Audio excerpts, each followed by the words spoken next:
Hello बच्चों। आज जो डिस्कस करने जा रही हूँ वो है कार्बन फ्री रेडिकल। ठीक है, कार्बन फ्री रेडिकल मतलब हुआ आपका कोई भी ऐसी स्पीसीज जिसमें कार्बन में सिंगल इलेक्ट्रॉन होगा, मीन्स अनपेयर्ड इलेक्ट्रॉन होगा, तो वो स्पीसीज क्या कहलाएगी आपकी carbon free radical. For example देखो यहाँ पर दिखा रखा है मैंने कार्बन, इसकी 3 वैलेंसीज फ्री हैं, 1 carbon has a single electron. ठीक, so this is carbon free radical. ठीक है, few examples of carbon free radicals are, देखो see here, CH3 radical, so it means methyl radical or you can say methyl free radical. okay, second one is, मतलब पहले हमने क्या करना है, alkyl group का नेम लिखना है फॉलोड बाई फ्री रेडिकल और रेडिकल। ठीक, तो second one is CH3 CH2 radical means ethyl free radical. CH3 CH2 group कौन सा होता है, C2H5, C2H5 कौन होता है, एथिल ग्रुप। ठीक है, लाइकवाइज CH3 CH2 CH3 क्या होता है आपका, प्रोपिल ग्रुप होता है, and this is known as propyl free radical. ऐसे जो भी होगा आपका, माना आपका बेंजिल है, benzyl it means benzene, and when this benzene ring is attached with CH2 group. ठीक, so this group is known as benzyl group, and if carbon has a single electron, so it means this is benzyl free radical. समझ में आ रहा, क्या करना है, जो नाम होता है उनका जनरली वो क्या होता है आपका, जो उसका नाम है प्लस क्या लगा देंगे, फ्री रेडिकल हम उसमें लगा देते हैं। ठीक है, नेक्स्ट हम बात करते हैं इसके किसकी, हाइब्रिडाइजेशन की। तो हाइब्रिडाइजेशन कैसा होता है आपका, या स्ट्रक्चर की हम बात करते हैं। यदि कार्बन का हाइब्रिडाइजेशन sp3 है और जो इलेक्ट्रॉन है वो sp3 हाइब्रिड ऑर्बिटल में है, तो स्ट्रक्चर होता है पिरामिडल। कैसा होता है आपका, पिरामिडल। ठीक है, और यदि क्या होता है आपका, कार्बन का हाइब्रिडाइजेशन sp2 में है और जो इलेक्ट्रॉन है वो किस ऑर्बिटल में है आपका, p ऑर्बिटल में प्रेजेंट होता है, तो वैसे ये भी होता है, sp2 हाइब्रिडाइजेशन होता है, लेकिन स्ट्रक्चर कैसा होता है आपका, प्लेनर पिरामिडली स्ट्रक्चर होता है इसका। कैसा होता है, sp2 है तो कैसा होगा आपका, प्लेनर। समझ में आ रहा, तो क्या आपका ये sp2 हाइब्रिडाइजेशन है और ये sp3 है। sp3 कम देखने को मिलता है, किसमें मिलता है आपका, जैसे कार्बन ट्राई फ्लोराइड CF3, तो उसमें कौन सा हाइब्रिडाइजेशन होता है, sp3, लेकिन मेथिल, एथिल, प्रोपिल उसमें कैसा होता है, sp2। ठीक है, नेक्स्ट हम बात करते हैं आपका, देखो क्या है आपका जो कार्बन फ्री रेडिकल है, क्योंकि एक इलेक्ट्रॉन है, इट मीन्स 7 इलेक्ट्रॉन्स होंगे। यदि हम मेथिल की बात करते हैं तो methyl is CH3 and single, so it means carbon is covalently linked with 3 hydrogen atoms CHHH, and carbon has single electron. So how many electrons comes from the bonded pair, 2 2 and 2, because one bond means 2 electrons, one bond means 2 electrons। so कितने हैं bond में, 2 यहाँ हो गए, 2 यहाँ हो गए, 2 यहाँ, 6 electron and 1 is here. So it means in the case of methyl carbon free radical, carbon के आउटर मोस्ट में कितने इलेक्ट्रॉन है, 7, और कार्बन अपने आउटर मोस्ट में कितना चाहता है आपका, ऑक्टेट चाहता है, इट मीन्स कितना चाहता है, 8 इलेक्ट्रॉन्स। ठीक है, तो 8 इलेक्ट्रॉन से 1 इलेक्ट्रॉन कम है, तो इट मीन्स कैसी स्पीसीज होगी आपकी, दिस इज रिएक्टिव स्पीसीज। ठीक है, क्योंकि अभी वो स्टेबल नहीं है, उसको 1 इलेक्ट्रॉन के लिए क्या करना आपका चाहिए, so it means this is reactive species. ठीक है, सेकेंड, यदि देखो इसमें क्या आपका जो इलेक्ट्रॉन है, सिंगल इलेक्ट्रॉन है, सिंगल मीन्स क्या होता है आपका, पैरा मीन्स क्या होता है, मोनो।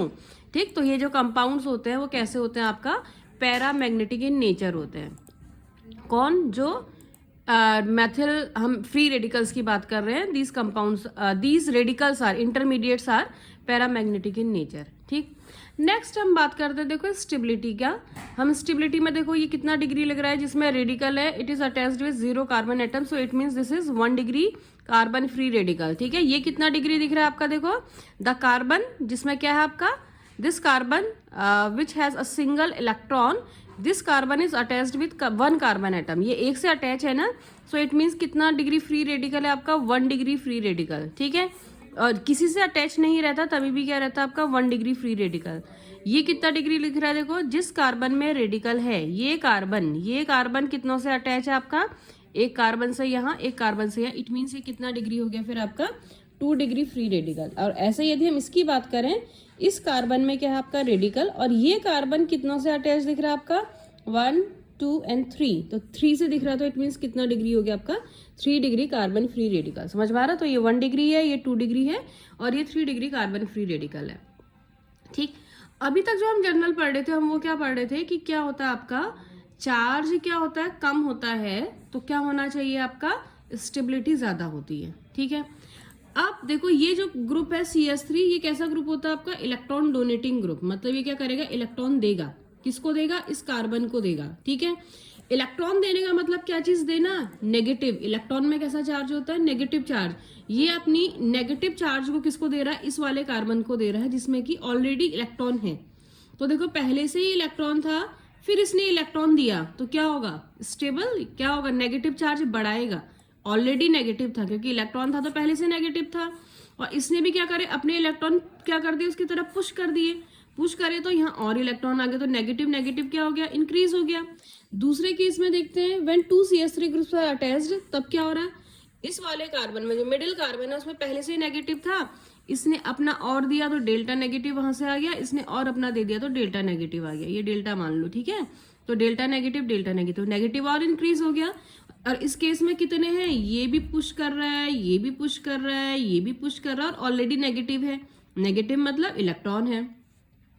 तो क्या हो रहा है, जब ये भी पुश कर रहा है, ये भी, तो नेगेटिव चार्ज और बढ़ा दे रहे हैं। पहले से ही इलेक्ट्रॉन था, नेगेटिव था, यहाँ से डेल्टा नेगेटिव, यहाँ से डेल्टा नेगेटिव, यहाँ से तीनों दे रहे हैं। ठीक है, तो नेगेटिव और बढ़ गया। तो क्या लग रहा है आपका, सबसे ज्यादा नेगेटिव हमें लग रहा है इसमें, किसमें, जो 3 डिग्री कार्बन फ्री रेडिकल है। ठीक है, क्लासिफिकेशन भी लिख लेना, 1 degree 2 degree and 3 degree carbon free radical होते वैसे ही हैं जैसे कार्बोनियम आयन के केस में है।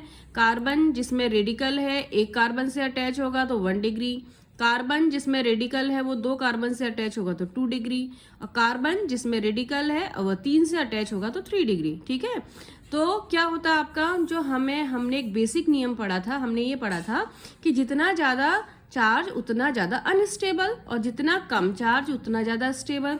तो ये ही थ्योरी किसमें भी लगाई गई आपकी, कार्बन फ्री रेडिकल, इनकी स्टेबिलिटी देखते समय यहाँ भी अप्लाई की गई। ठीक है, लेकिन क्या हुआ यहाँ पर कुछ अलग चीज दिख रही है। यहाँ क्या लग रहा है आपका, ये सबसे ज्यादा क्या होना चाहिए, अनस्टेबल। क्यों, क्योंकि इसमें ऑलरेडी नेगेटिव था, और delta negative delta negative delta negative 3 जगह से आ रहा है। ठीक है, 3 ये डोनेट कर रहे हैं, CH3 group is electron donating group. तो इट मीन्स क्या होना चाहिए, 3 degree carbon radical should be least stable.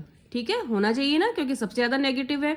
हमने कहा था नेगेटिव कम होना चाहिए, और इसमें चार्ज नेगेटिव हो चाहे पॉजिटिव कम से कम होना चाहिए।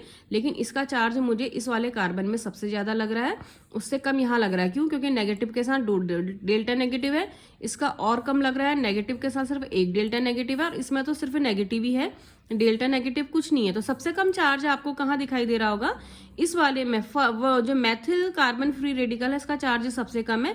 तो हम ये मानते हुए चल रहे थे कि ये क्या होना चाहिए था आपका, सबसे मोस्ट स्टेबल, और ये क्या होना चाहिए था आपका, लीस्ट स्टेबल। ठीक है, लेकिन जब रियलिटी में इसकी एक्सपेरिमेंटल स्टेबिलिटी देखी गई तो ये जस्ट अपोजिट था। क्या था, ये most stable, 3 degree carbon free radical is most stable, then 2 degree followed by 1 degree, and least stable is methyl free radical. समझ में आ रहा, सबसे ये स्टेबिलिटी का ऑर्डर है, ये स्टेबिलिटी का ऑर्डर है। क्या होता है आपका, 3 डिग्री सबसे स्टेबल और मेथिल फ्री रेडिकल सबसे कम स्टेबल। समझ में आ रहा, लेकिन जो हम पहले पढ़ते हैं, या एक जो थ्योरी है वो ये कहती थी कि जहां चार्ज सबसे कम वो सबसे ज्यादा स्टेबल, और चार्ज हमें सबसे कम दिख रहा था कहाँ पर, मेथिल फ्री रेडिकल में। तो होना तो ये चाहिए था सबसे ज्यादा स्टेबल, लेकिन होता 3 डिग्री कार्बन फ्री रेडिकल है। अब क्यों है, ये समझाने के लिए एक नया कॉन्सेप्ट आया। तो इस, क्योंकि जो हम अभी तक का पढ़ रहे थे उन थ्योरी से एक्सप्लेन नहीं हो पा रहा था, तो जो नया कॉन्सेप्ट आया उसके थ्रू इसकी ये पूछा जाता है कभी कॉम्पिटेटिव एग्जाम में कि हाइपर कंजुगेशन की थ्योरी कहाँ से आई।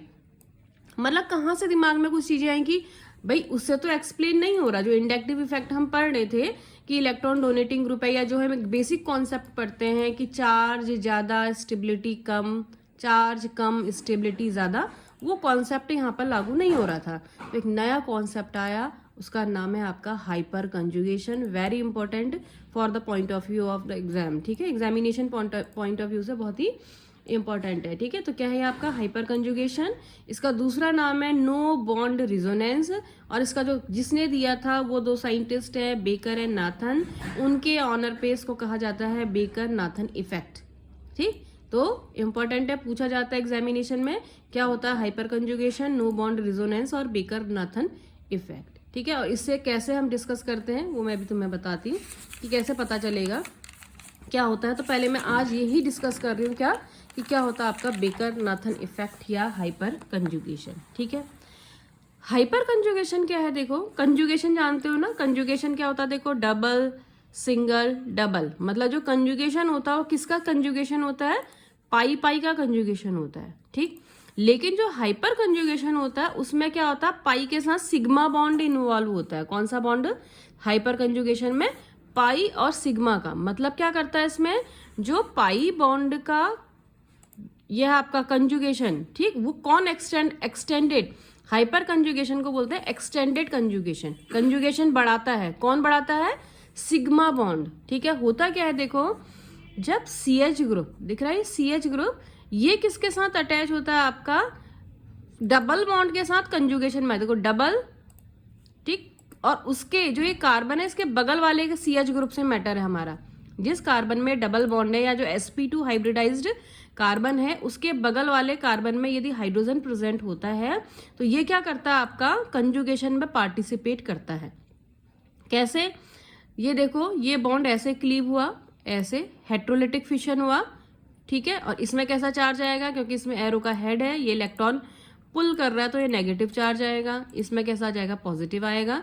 जब ये पॉजिटिव आता है तो ये भी इलेक्ट्रॉन को यहाँ से पुल करता है, तो ये कैसा हो जाएगा, नेगेटिव, ठीक। तो ये क्या हो जाएगा, डबल बॉन्ड, और ये क्या हो जाएगा, प्लस, ठीक। तो ये क्या था आपका, वैसे कुछ काम नहीं कर रहा था। यदि यहाँ पर सिंगल बॉन्ड होता तो किसी तरीके का कोई इस तरीके का कोई प्रोसेस नहीं होता बॉन्ड ब्रेक का, ठीक है। लेकिन यहाँ डबल बॉन्ड होने की वजह से, ये CH के डबल बॉन्ड के साथ कंजुगेशन में होने की वजह से क्या होता है आपका, ये भी इस तरीके से क्या करता है, कंजुगेशन में पार्टिसिपेट करता है, और इसको क्या कहते हैं, हाइपर कंजुगेशन कहते हैं, ठीक है। कैसा इफेक्ट होता है, अभी देखो क्या है, कंडीशन क्या होती है, अभी मैं यहाँ पर तुम्हें और भी अच्छे से क्लियर होगा, थोड़ा डिटेल में देखेंगे इसको। ये कैसा इफेक्ट है, परमानेंट इफेक्ट है, मतलब ऐसा नहीं है कि रिएजेंट डालेंगे तो इफेक्ट रहेगा, रिएजेंट हटा देंगे तो नहीं रहेगा, ठीक है। ये एक परमानेंट इफेक्ट होता है, ठीक। कंडीशन क्या होती है, देखो कंडीशन ये होती है कि जो भी कंपाउंड है उसमें कुछ कार्बन ऐसा होना चाहिए, एक कार्बन ऐसा होना चाहिए जिसका हाइब्रिडाइजेशन कैसा होना चाहिए, sp2, और इस कार्बन का जो एडजेसेंट कार्बन है इसको बोलते हैं अल्फा कार्बन, जिसका हाइब्रिडाइजेशन क्या होगा, sp2, उसके एडजेसेंट कार्बन में को कहते हैं अल्फा कार्बन, तो उसमें क्या होना चाहिए, हाइड्रोजन, तो इसको बोलते हैं अल्फा CH। तो जहां भी आपको ऐसी कंडीशन दिखेंगी कि sp2 हाइब्रिडाइज्ड कार्बन दिखेगा और उसका अल्फा CH प्रेजेंट होगा, तो सीधे साधे देख के बता दोगे कि यहाँ पर हाइपर कंजुगेशन लगता होगा। फॉर एग्जाम्पल यदि मैं तुमसे पूछूंगी कि ये C+ है, ये C है, ये H है, ये H है, ये H, इसमें हाइपर कंजुगेशन होगा या नहीं होगा, तो दो कंडीशन देखनी है। क्या देखना है, क्या इसमें कोई sp2 हाइब्रिडाइज्ड कार्बन है, और सेकंड क्या देखना है, sp2 हाइब्रिडाइज्ड कार्बन के से कितने अल्फा CH है, मतलब उसके बगल के कार्बन में हाइड्रोजन है या नहीं है। तो यदि मैं इसमें पूछ रही हूँ तो इसमें पहले देखेंगे हाइब्रिडाइजेशन, तो फर्स्ट कार्बन का हाइब्रिडाइजेशन होता है sp3। कैसा होता है, sp3। और ये तुमने अभी पिछले यदि जो मैंने पढ़ाया था तुम्हें कार्बोनियम आइन, उसमें तुमने पढ़ा होगा कार्बोनियम आइन का हाइब्रिडाइजेशन कैसा होता है, sp2। तो इसका हाइब्रिडाइजेशन कैसा है, sp2, ठीक। तो